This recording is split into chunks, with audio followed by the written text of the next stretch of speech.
Hello my dear family members, welcome back to my channel. ఈరోజు కొబ్బరికాయ మామిడికాయ పచ్చడి అయితే ప్రిపేర్ చేస్తున్నానండి.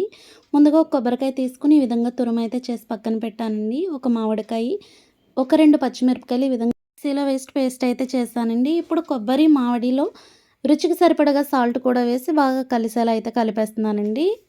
తాలింపుకి సరిపడగా ఆయిల్ తీసుకొని ముందుగా వేరుశనగుళ్ళు అయితే తీసుకుని వేయించేసానండి.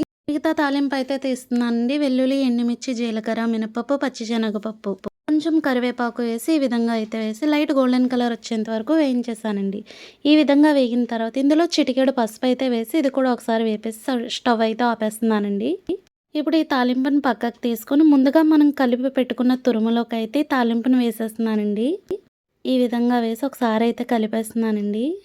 వేడివేడి అన్నంలోకి కొబ్బరి మామిడి పచ్చడి అయితే టేస్ట్ చాలా బాగుంటుందండి. చాలా ఈజీగా అండ్ టేస్టీగా చాలా బాగుంటుంది.